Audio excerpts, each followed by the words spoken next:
We acknowledge that we are on the traditional lands of the Kulin Nation.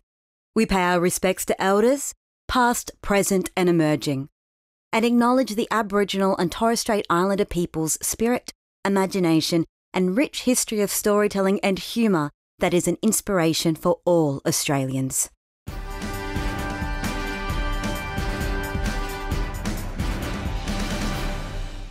Hello guys and welcome to another episode of the Bearer of Weird News. As always, I am your host and the suppository of all wisdom, Matt Harvey. Now, just quickly before we get into anything else, I will let you know 2024 is going to be a big year for touring, for Wage Against the Machine, my storytelling and stand-up show, all about the old dodgy jobs that I used to work, my $20,000 robo-debt, and the time that I broke a 100-year-old roller coaster. So if you think that those are stories that you'd like to hear anything about, come and check it out. I have shows coming up this very week, next week actually, at the Wynnum Fringe Festival up in Queensland, and next year I'll be starting off in Rockingham, then going to Perth, on to Adelaide, and I'll be doing the Melbourne International Comedy Festival, a full run there.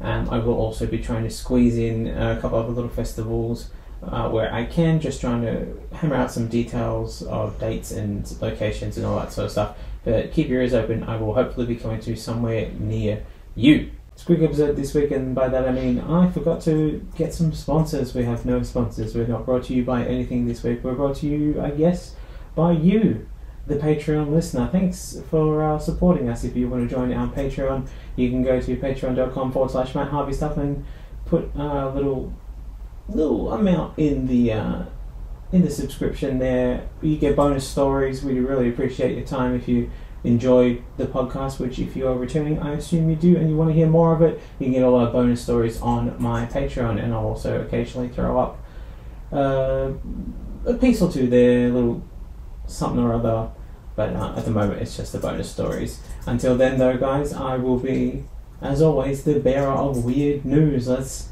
get into the headlines.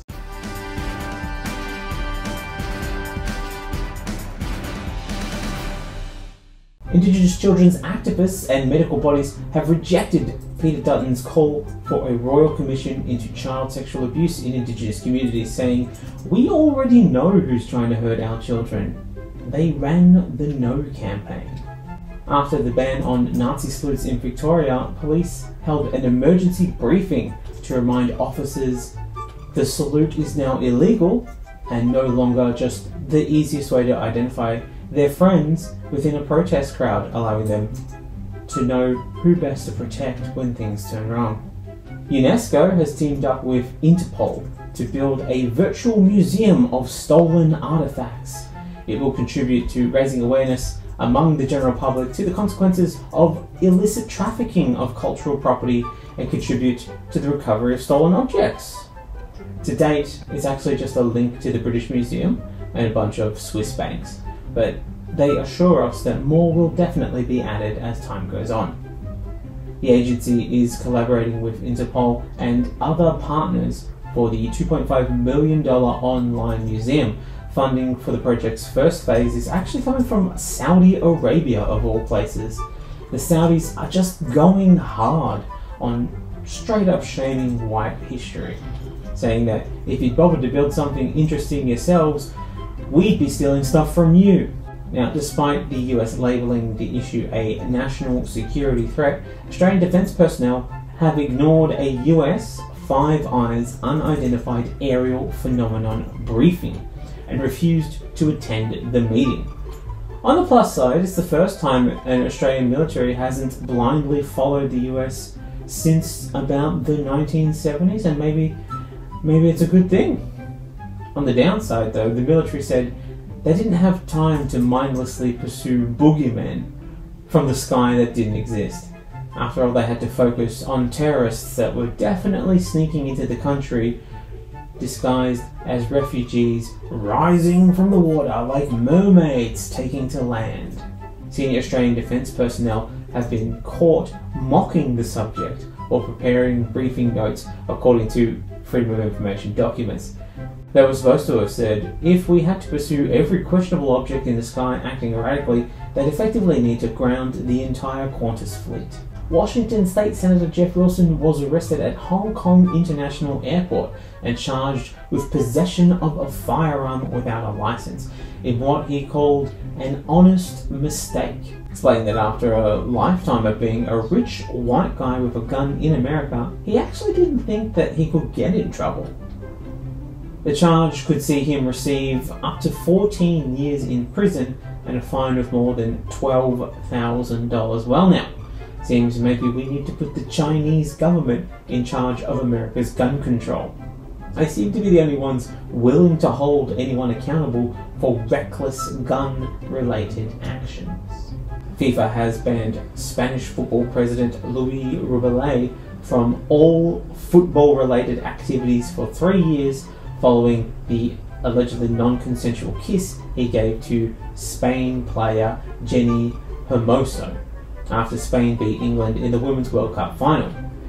They said they spent a long time looking over the incident and decided that they would take action after they figured out there was no way, just absolutely no way, that they could make money from the incident.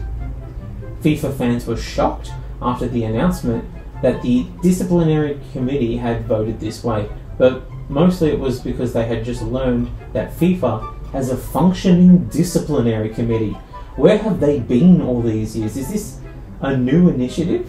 What is this? All of Australia's living Prime Ministers, except for Paul Keating, have joined to express their support for Israel, a call for solidarity with Jewish Australians in a rare bipartisan statement. The statement also emphasised, as a country who continues to lock up refugees, fails to provide for Indigenous communities and allows job seekers to remain below poverty levels, we could never condone harming civilians. Not while the war is on, at least. You've got to wait until the war is over and then people stop paying attention and you can basically do whatever you want at that point. So less of a condemnation and more sage advice from a seasoned veteran on the matter. Bud Light has inked a sponsorship deal with Dana White's UFC after their previous trans ad caused a severe case of the Suki-Lalas to break out all across America in what's been classified as a severe overcorrection caused by panic by the culture wars. They also announced that they'd be keen to sponsor the 2024 Thunderdome, the Death Race, and fund another Fast and Furious film just for good measure, whatever it takes to stop the furthering outbreak of the Suki-Lalas. Victoria started a cash container scheme giving recyclers 10 cents per bottle and finally eliminating the last excuse that anybody had to visit South Australia outside of Fringe Festival time. Do come see me in the Fringe Festival in Adelaide. Thanks, guys. The British chief executive of Google's AI unit has warned the world to treat the risks from artificial intelligence as seriously as the climate crisis, saying that we cannot afford to delay our response. Governments quickly walked into inaction, promptly getting lunch, waiting for an AI activist to start showing up so that they could promptly arrest them for actually disturbing the traffic. Has this guy not been paying attention to climate change? We've known about it for 127 years. The human-android war from Terminator happens in 2029. In 127 years, we'll just be living in a goo tube powering robots in the Matrix. At least we wouldn't have to worry about climate changing, as our goo tubes will be perfectly climate controlled. It'll be a great day for everybody. Instagram has apologised for adding the word terrorist into profile bios for some Palestinian users. Parent company Meta says a bug caused inappropriate auto translations. Really, what they meant to write was the word insurgent or dissident, so that we'd be comfortable with the slaughter of said innocents. They are, after all, true focus-tested words that don't cause people to examine their moral compass. So much better for a business, really.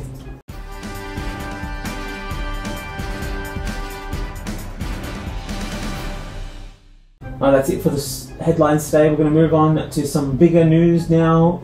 It is church expense account news. The Catholic Church. What have you done this time? Let's take a little look-see, shall we?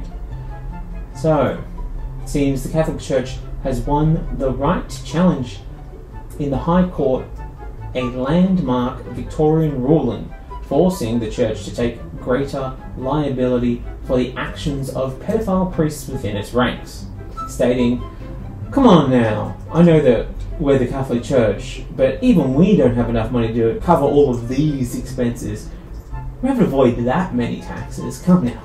Maybe if they spent a lot less money shipping them to new churches across the country, then they would have some money to cover some of these expenses. But still, it's a very large bill to cover. So over the past 2 years, the Victorian courts have delivered and upheld an unprecedented ruling that the Ballarat Diocese was vicariously liable for the abuse of a 5-year-old child at the hands of assistant priest Father Brian Coffey.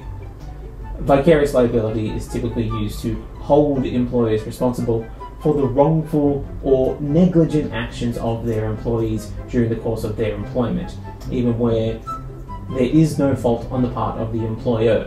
Leading to the ultimate question: are they liable for the actions of their priests? Well, does a bear shit in the woods? And is the Pope covering up priests following children? The Church, however, certainly doesn't seem to think so. The Church is arguing that it's not responsible because the abuse took place during after-hours social visits.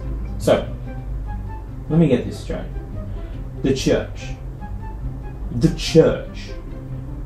is genuinely arguing that they have no jurisdiction over things that happen outside of their walls and outside of their hours. Because I seem to remember a church that had very different opinions of things happening outside of their walls. They really seem to think it's their business when someone wants, I don't know, an abortion outside of their church, or when LGBTQIA+ community members wanted the right to get married, or when participating in the stolen generation. Yes, we haven't forgotten. Seemed pretty nosy then, didn't you, Church? Besides, isn't God everywhere?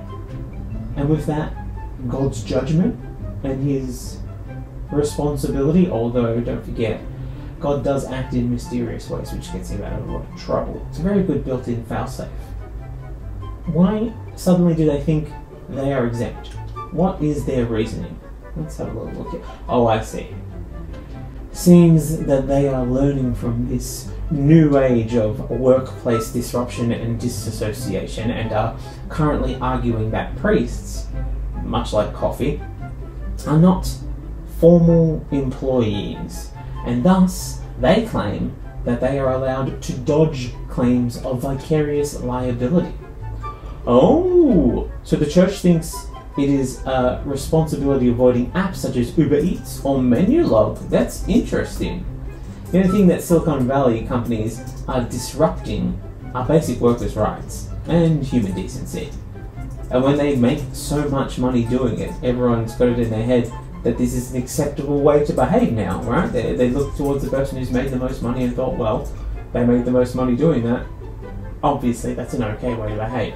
And I understand the Church taking on this mentality. They were the original disruptors.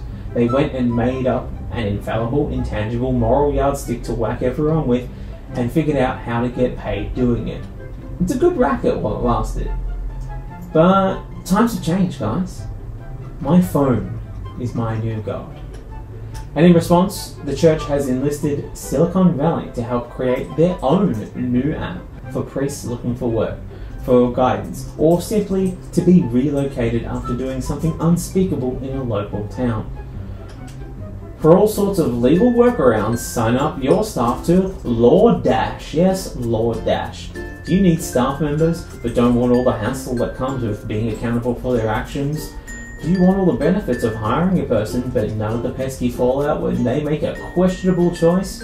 Why not sign up your business to LawDash? LawDash's convoluted employee contract allows you to evade being financially liable for even the most heinous of responsibility violations. LawDash, because not even God knows what they're up to.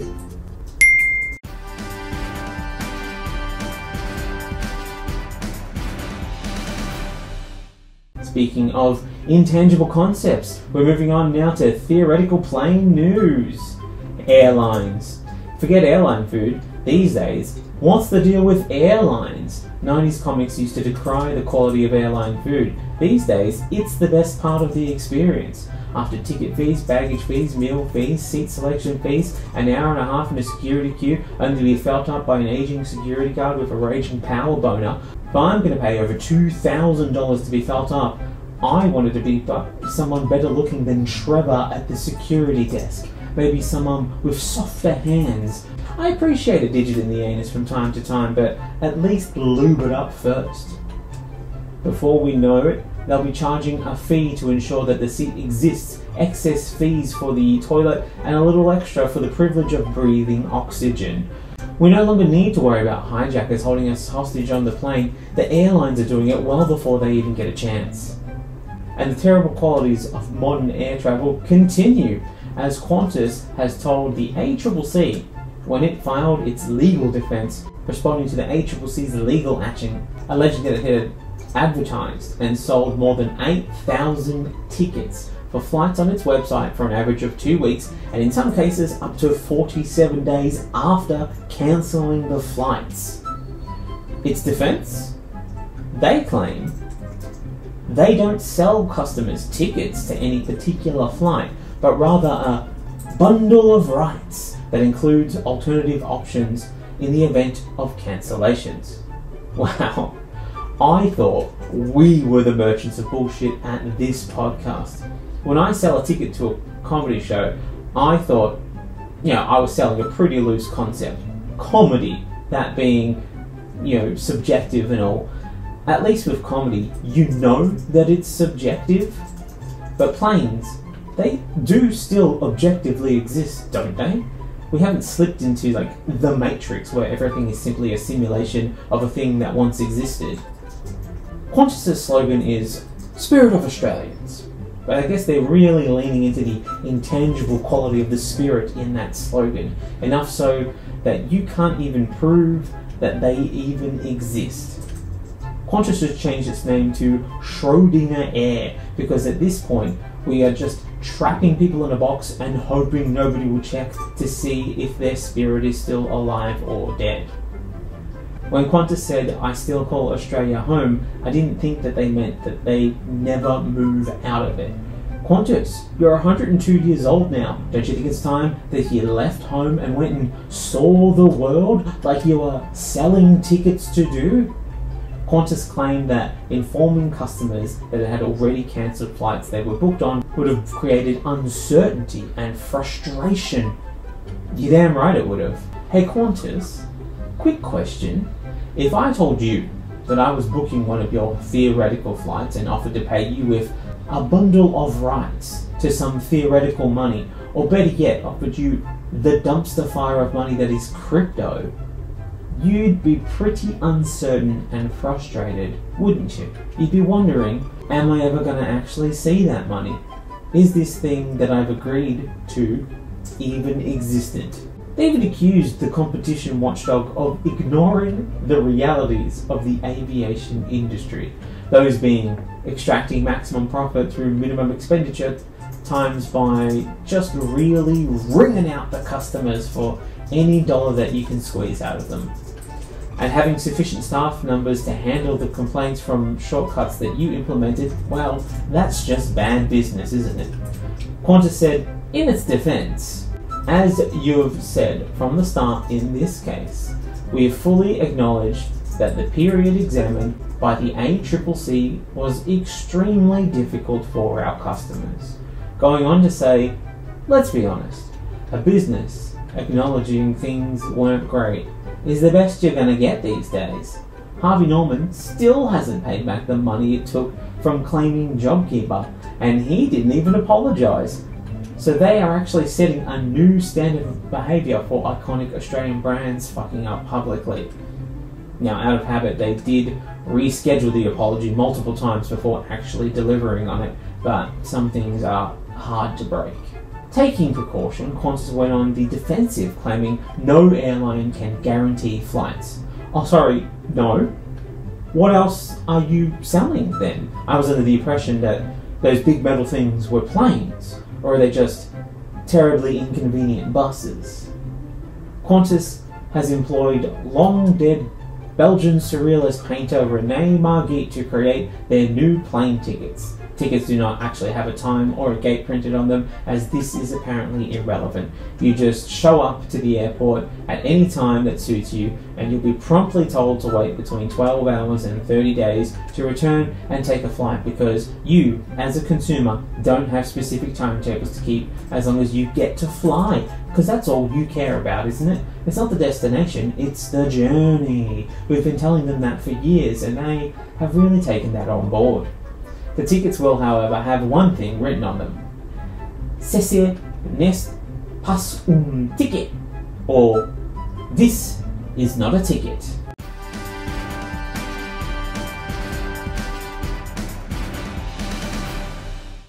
Moving on to sports news now. Sports! That's really all I know about it. Sports! But our next big sporting opportunity to make people love us again in the sun is coming up, and it's the Summer Olympics. That's right, the Summer Olympics. So with that in mind, the Australian government has done the only thing that it can to ensure we look good come summer. They fast-tracked the citizenships of 3 athletes, one from South Africa, one from Russia, and one from the US. Yep, we're bringing in ringers. We're gone full Mr. Burns playing the softball team for the 2024 Paris Olympics. Now this might seem like petty favouritism geared towards making us look better in the public eye by winning trophies. Man, humans do love shiny, shiny metal. But guys, you are wrong. You're so wrong. This is embracing the very nature of the World Games. We are bringing the world together to show who is best.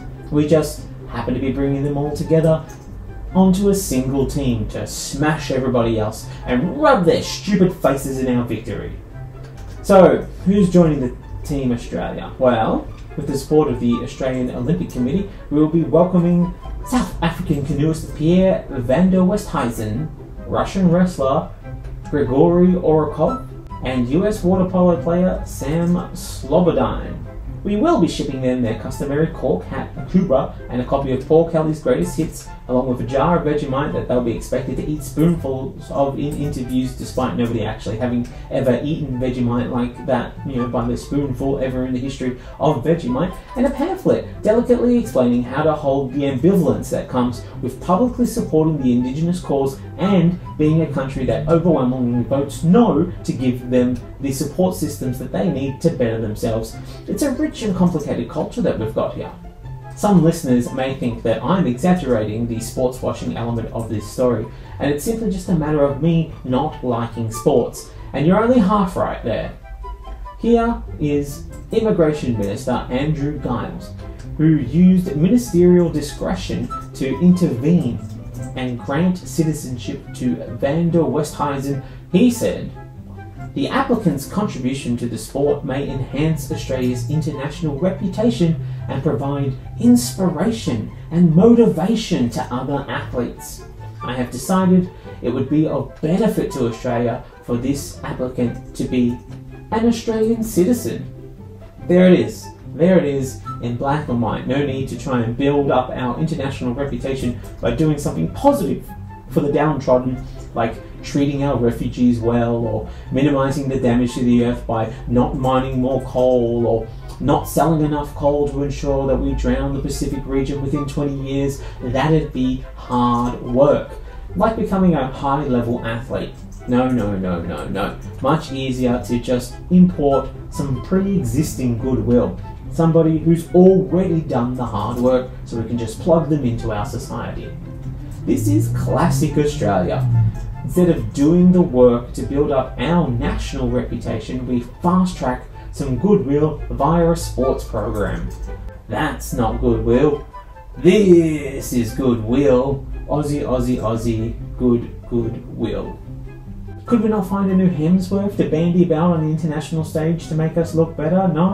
No, because we don't support our arts program. Yep, that's what it is. We don't support the arts program, so we don't actually have any more Hemsworths to give out because we have underfunded all of the arts. Yep, no, that makes sense. Oh, that's why we keep importing New Zealand citizens, especially New Zealand actors, just taking them in and hoping that they will do the goodwill and good work for us rather than having to teach our own. Yeah, I get it. That's why we go multicultural. Yeah, no, I'm there with you. Van der Westhuizen was not otherwise eligible to apply for citizenship, as he had not been living in Australia for more than 4 years, as required by law. Giles said he was of good character and had already passed a citizenship test.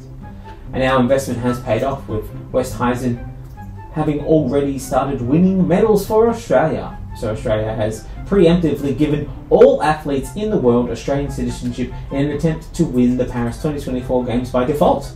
If they're all Australian, then we can just claim all of the medals. Welcome to Australia, the world's athletes. You'll fit right in.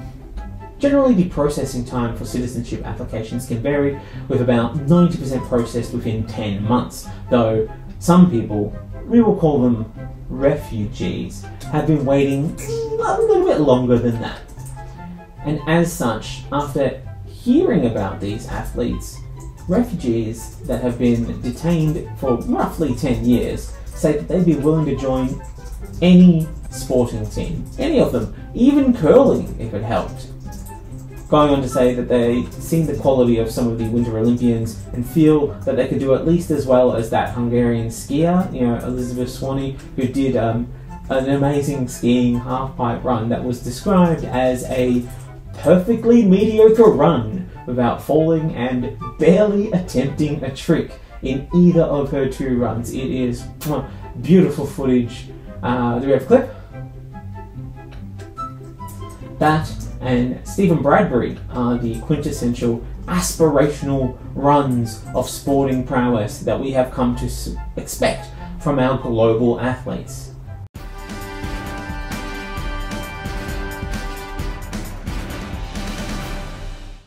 Moving on now, we've got appropriate response news. Just a quick check-in with the war in the Middle East this week. I'm aware just how much we dedicated to the war last episode, and while we won't be applying that level of forensic bullshittery to this episode, I can give a quick update on the situation on the ground. It is still very much fucked, but this week we will focus more on responses from other governments to the war. This is a real who's who of navigating international clusterfuckery. Starting with local villains and guys who are still hoping that you'll support their villain arc, Israel. Israel has done a bit of an odd thing by coming out and claiming there is evidence Hamas used North Korean weapons when it launched its surprise assault. A claim backed by experts, but expectedly rejected by the Hermit Kingdom. But what is the point of this? Are we supposed to feel worse about a force fighting to remove occupiers from their land because of who they need to buy their weapons from? Would it be better if the weapons used to hurt civilians to blow up children came from America, like yours do? Is that the Halliburton guarantee? If you want to blow up children with impunity, you need to buy American. Weapons which will assure that you can mess with any country that you like. Buy American. An American gun is your passport to building a base in somebody else's territory, or to overturn their government, be it democratically elected or not. Be sure to buy American. If you want to mess, be sure you only mess with the best. Buy American. Message brought to you by Halliburton and other gunfuckers.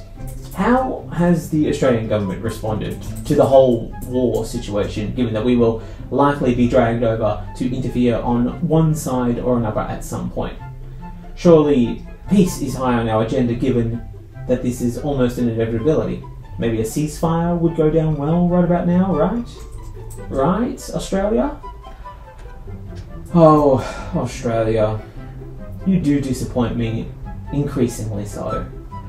Yes, Australia has abstained from casting a vote in a UN resolution calling for an immediate humanitarian truce in Gaza.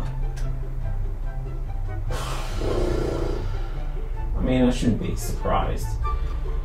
We are going to need so many gold medals to be able to paper over this. No wonder they're going hard on bringing in new athletes.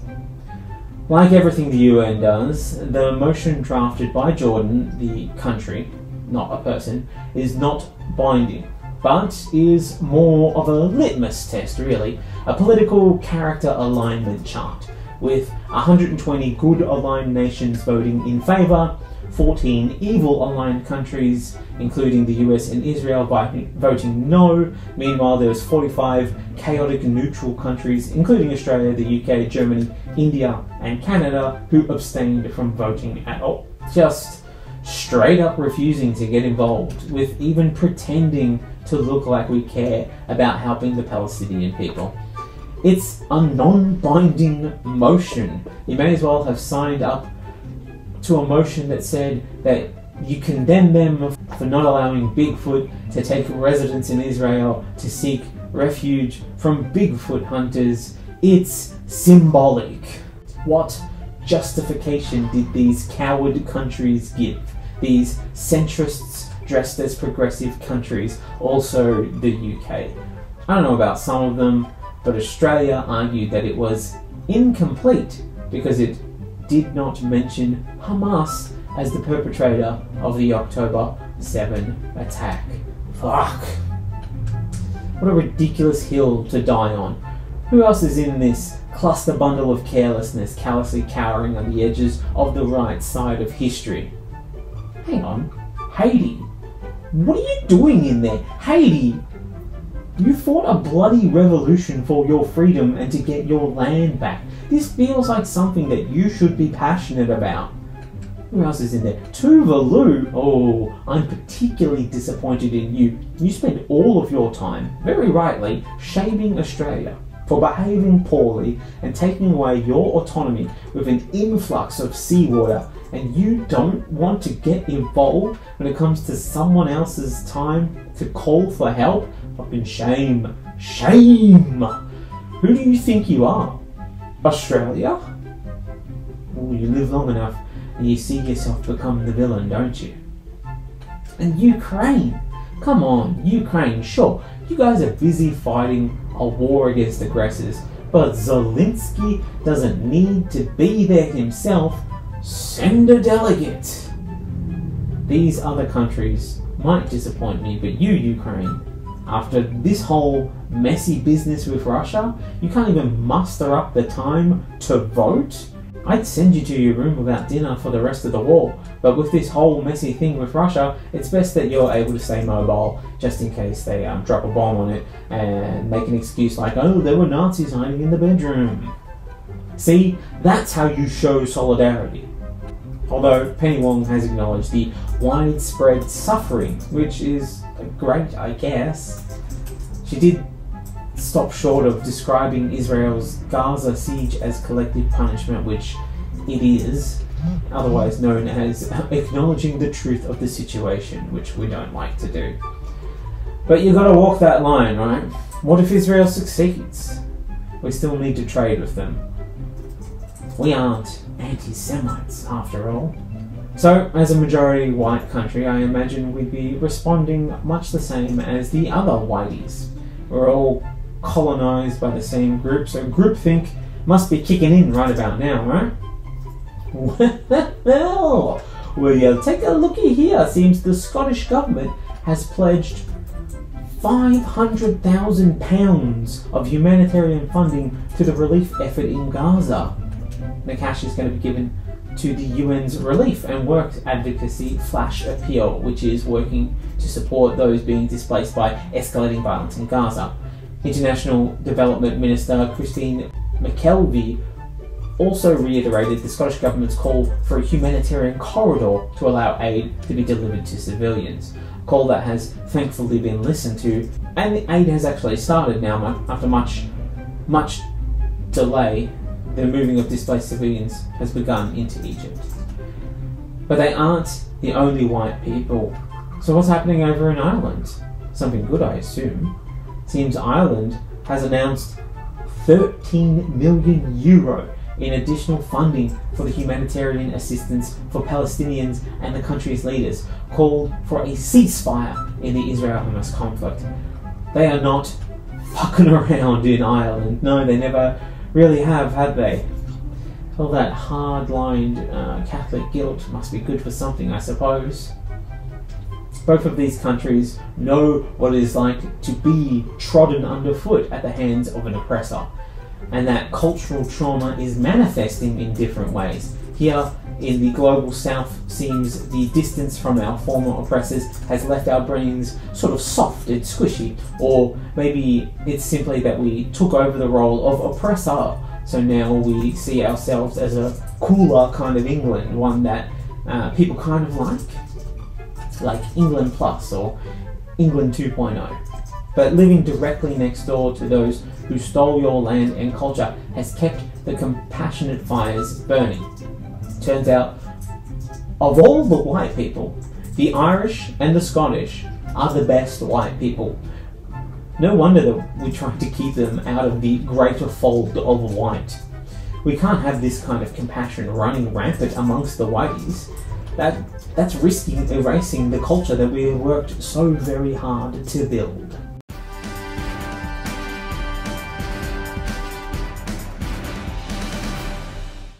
Moving on now, it is art news. Art, that fleeting expression of delicate humanity that allows us a reflection of our hidden and sometimes previously unknown selves through a mix of mediums. When a pile of discarded junk can say more about us than a 10,000-page treatise on the bleakness of humanity by simply being bananas taped to a wall that some idiot paid $120,000 for. Really makes you think. And that might be the most significant reflection of them all. It says, I never learned the value of $1. Or alternatively, it's one banana, Michael. What could it cost? $120,000? Long-time listeners will know that I love covering art on this podcast because it has the ability to really lift the tone when weeks are hard, but also because it's not just politicians who do stupid things. We artists do them as well, all the time. And here to show the truth of this is visual artist David Shurgley, who created this fun lost sign asking about the most generic pigeon.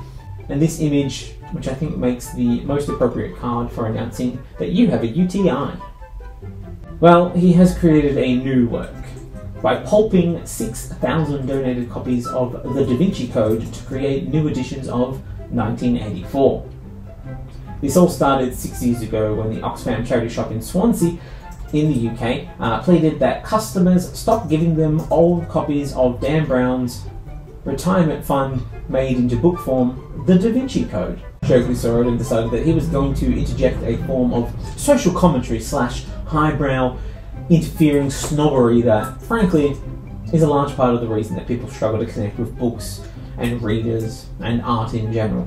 Upcycling the one-hit wonder Fun for a Summer's Let's Never Admit That We Took Part in This Craze book into new editions of George Orwell's dystopian classic 1984. In parts of the world, parts not run by Disney, 1984 has entered the public domain. So Shurgley has decided it is time to cash in, claiming that he is doing this because more people need to read 1984.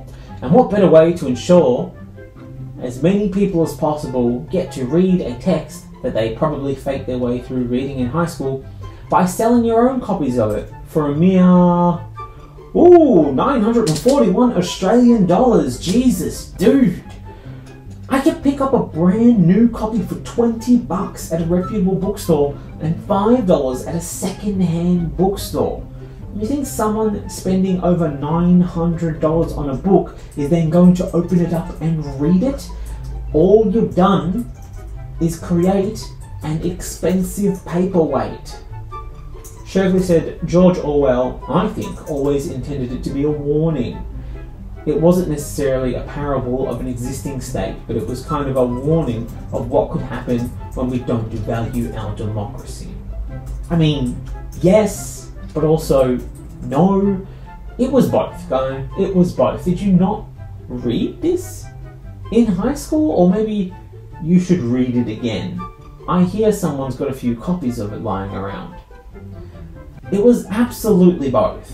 A warning against the totalitarian states that existed at the time and how we didn't want that to happen in other places. Both, guys, both. Just makes me think that even if you read it, you didn't understand it. I mean, there are some choice quotes from the book that show what you are doing is counter to the warnings of the book. Here we go, ready? Simon, a minor character from the Ministry of Truth, where he works on an updated edition of the Newspeak dictionary, says, "It's a beautiful thing, the destruction of words." See, Simon enjoys destroying words, less for the glory of Big Brother and more for his own intellectual satisfaction. Does that sound a little familiar to you, David? Does it? Then there's O'Brien, a Ministry of Love employee and the main antagonist of the book, who says, "We do not merely destroy our enemies, we change them." A party man through and through, O'Brien is Big Brother's willing servant, who delights in torturing Winston to the point of breaking him, saying, "Power is in tearing human minds to pieces and putting them together again in new shapes of your own choosing." Does that sound a little familiar to you, David? You are now literally taking this horrific ideology and applying it to second-hand books, but somehow making it worse because you're doing it for exorbitant profits. It's weird to say that at least O'Brien was a principled villain. He knew that he enjoyed breaking people and did it for the love of the game. You are just here for money grubbing. Shame. Besides, you're missing the point. We need mountains of copies of Dan Brown, or whatever current pop fiction was hot that one year and this future coming summer, sitting around the same way that we need piles of fast fashion and piles of excess food.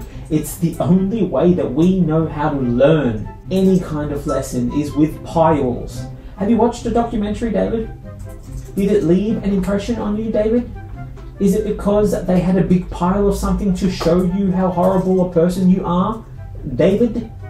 How will we learn new life-changing behaviours and lessons if we aren't shown piles of excess just sitting around for us to point at and shake our heads and cluck our tongues? Onto a more modern form of art now, if you are so bold as to call it that. Bored apes, yeah, they're back in the news. And they definitely still exist. I guess the owners haven't found enough suckers to pawn their questionable NFT purchases onto, and so the trend must continue. Pyramid schemes are only fun when you're at the top of the pyramid, guys. You've got to get in early. Over in Hong Kong, there was a gathering. Bored ape collectors. Is that a zoologist? A gathering of zoologists? Primatologists.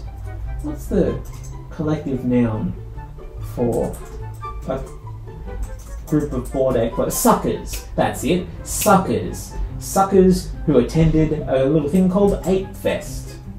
See, Ape Fest is the only festival with more open scams than Fyre Fest, which was a literal scam. Ape Fest is definitely the kind of festival that'd hire Jake Paul doing a double act with Mark Zuckerberg's sister Randy Zuckerberg singing her song about crypto, and for good measure they'll get crypto scammer and rapper Razzle Khan as their headliners because they clearly have no real taste for art. Next time you see a student handing you a flyer at a fringe festival in a way that can be best described as art student realising the limits of their potential in a public place, remember, you could be at Ape Fest and appreciate where you are and take the flyer. Well, surely just the existence of an NFT festival in the post-NFT world of 2023 is not enough to warrant it a spot in this show, and no, you are right, it's not. There's more. See, as visitors to Ape Fest in Hong Kong found themselves complaining about eye problems after the festival. Odd. Not a great outcome for a festival, even if you were seen attending the Pink Eye tent at Burning Man, or more commonly known as Sunburnt Cockfest. A number of people said on X, formerly Twitter, the home of the NFT, that they experienced eye burn. Now, this isn't a crowd known for trusting pre-established systems or traditional means of losing money, like wasting it on gambling, lighting it on fire, or spending it on random tangible collectibles that are definitely going to be worth something one day. If I have to hold on to them long enough, I can just do it. If I can just hold on to it longer, don't listen to them. Luau the pig, you adorable Beanie Baby King, you'll have your day in the sun, and then they'll all see. They prefer more modern forms of losing money, like random intangible collectibles and digital MLM scams. And look, each to their own, but at least with a digital MLM you don't fill your house with containers of bottles of milk, or turning you into an episode of Hoarders waiting to happen. So it has its positive qualities, I suppose. So when one Adrian Zdunkic, who is apparently known in the crypto community for providing chart-based technical analysis of digital assets, said he visited the hospital after attending 8Fest and was diagnosed with photokeratitis, which is known as welder's eye. Does welder's eye impact your brain? That might explain what happened to Scott Morrison. Have another look at that video, it's just the best. The PM was at a ceremony to commemorate the 80th anniversary of the bombing of Darwin, and this appears to be an open and shut case, so to speak, of how not to weld. With the PM lifting his mask mid-welding. Photokeratitis occurs after unprotected exposure to ultraviolet light. And guys, I've seen video at the festival. It was happening at night. There was no sun around to burn them. So how did this happen? So according to doctors, it was likely due to UV from the stage lights. I mean, we shouldn't be too surprised. This is all just in keeping with the tradition of NFT investors getting burnt by the shysters who make them. The incident is reminiscent of one that happened in 2017, where attendees of a Hype Beast party reported eye damage after the lighting contractor used Philips bulbs that emit UVC, a light so powerful it's used as a disinfectant. But you know these Hype Beast party motto, future's so bright I'm gonna need retinal surgery.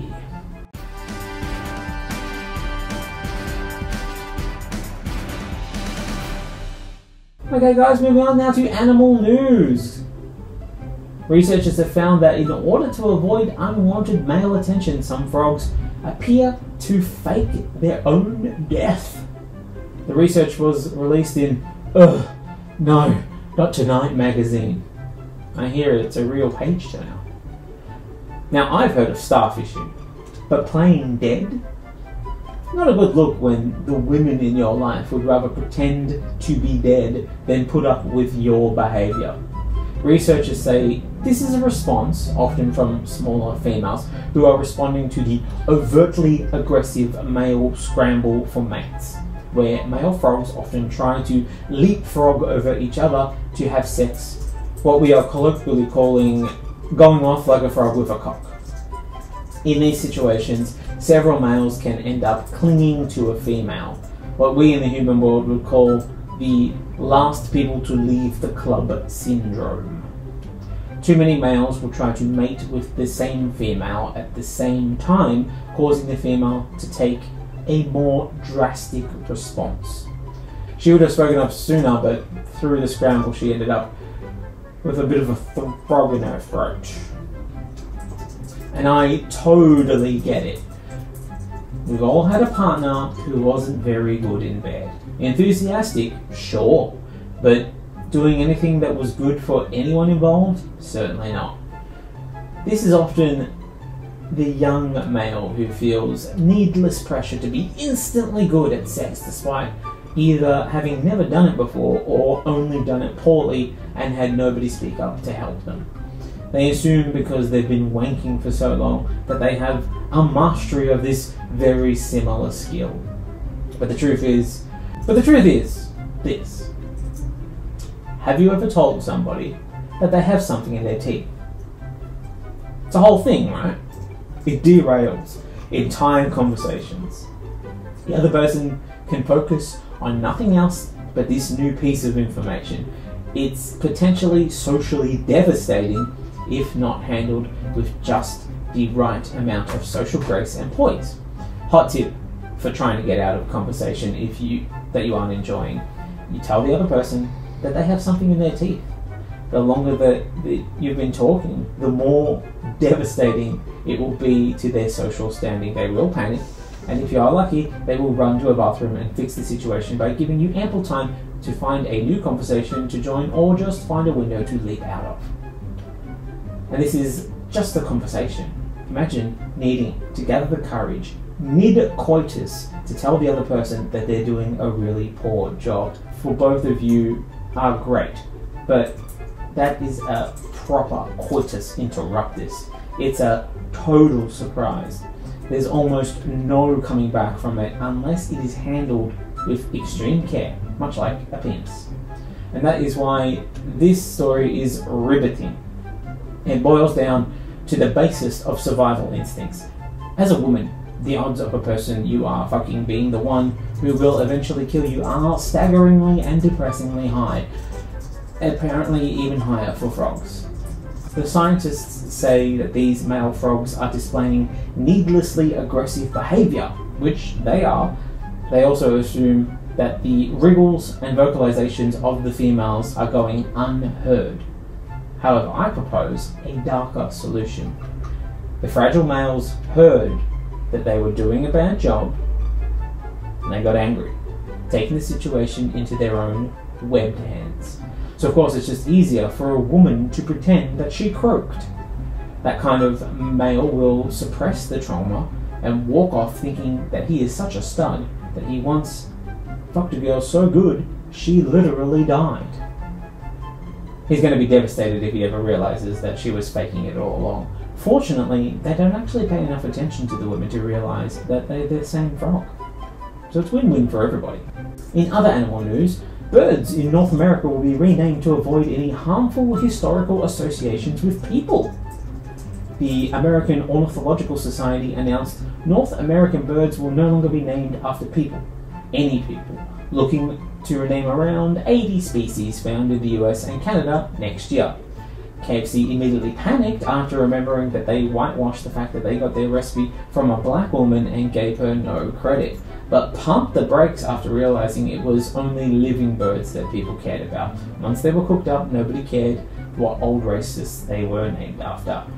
Phew!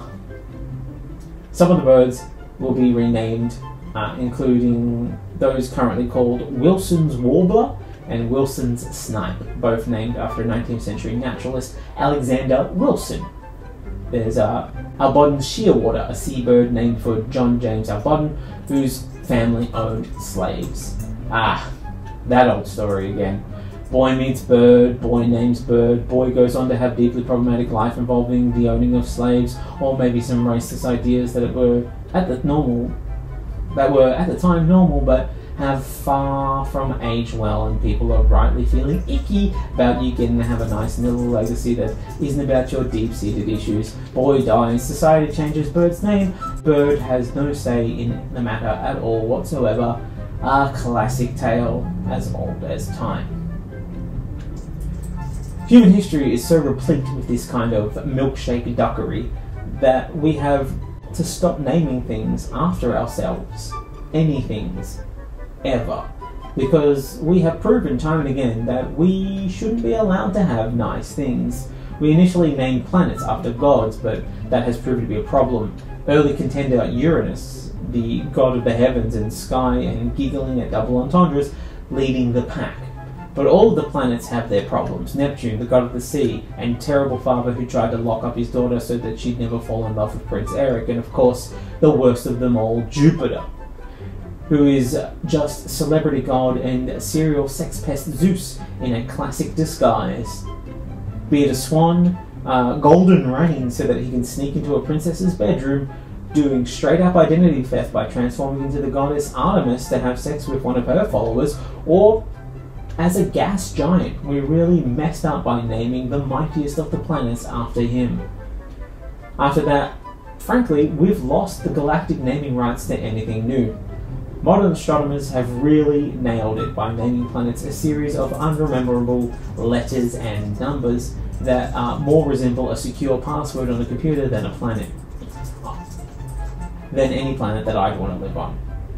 So maybe we just need to start over, renaming all of the animals with a series of letters and numbers. The number 1 has never proven to be a sex pest or a racist. No. He more just keeps to himself.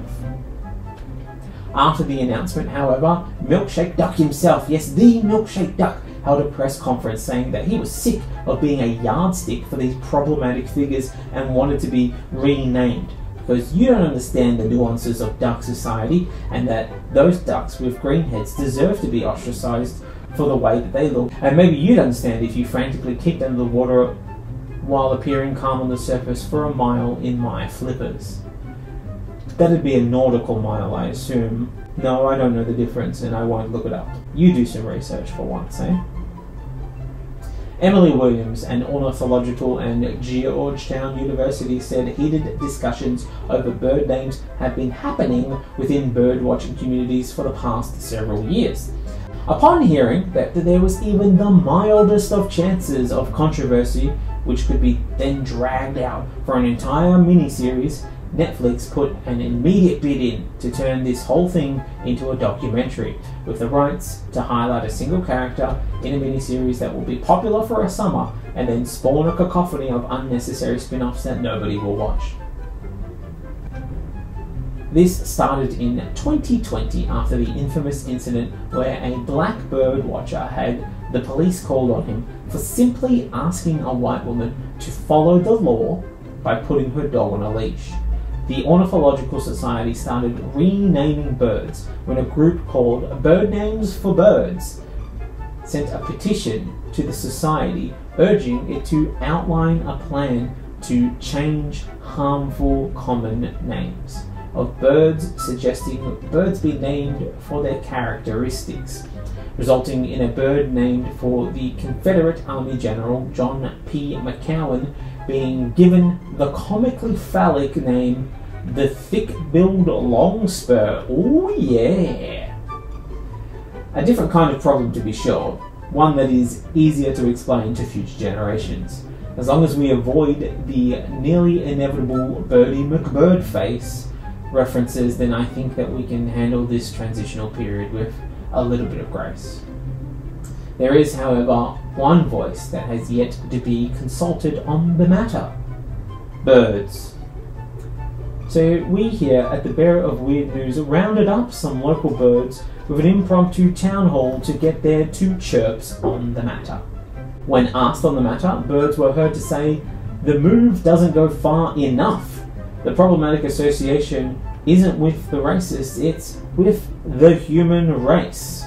And then there is just the collection of silly names that they've had to endure, and I promise you I am not making any of these up.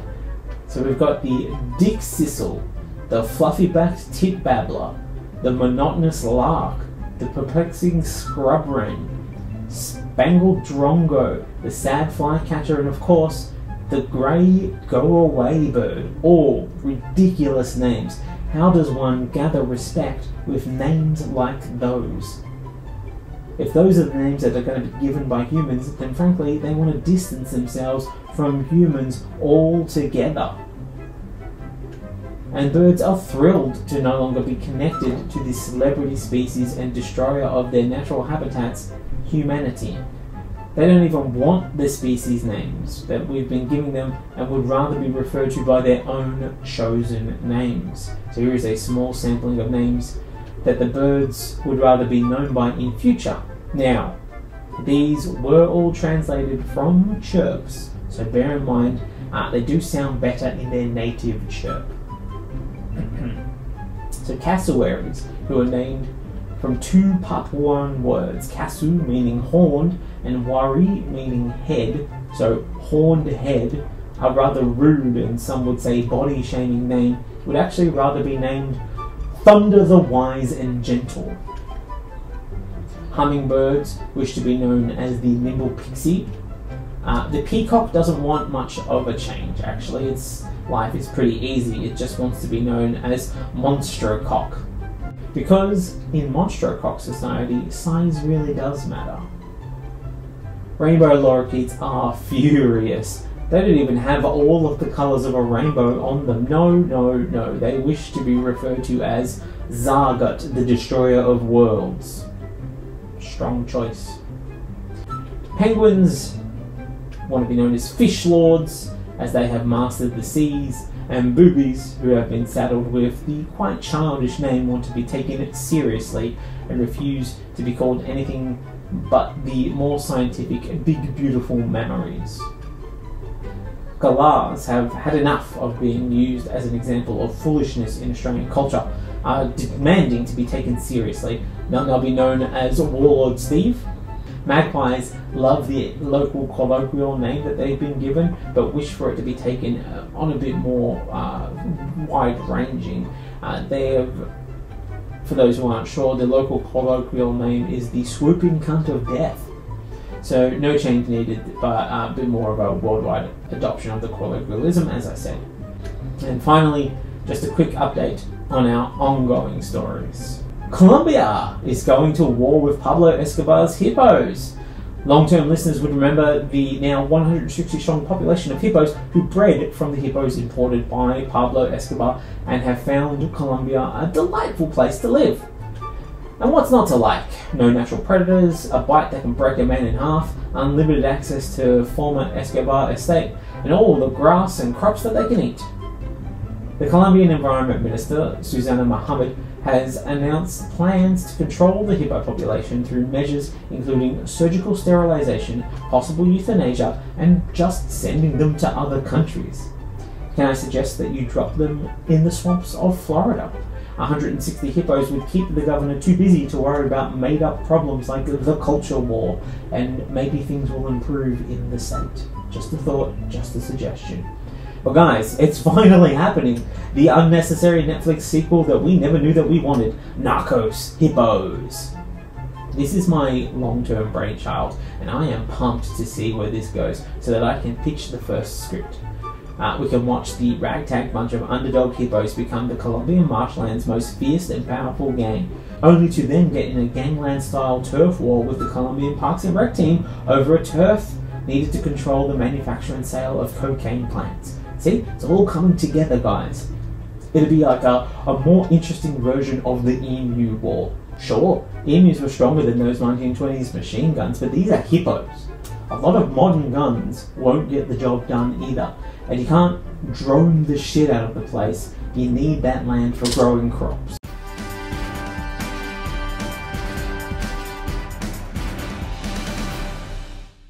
And that's the end of the episode, guys. Thanks so much for hanging around. I really do appreciate me making it all the way to the end. If you've enjoyed the episode, please do share it around. Do all the things like, subscribe, rate it, wherever it is that you're listening to. If it's a podcast or if it's in video form, just give it a go.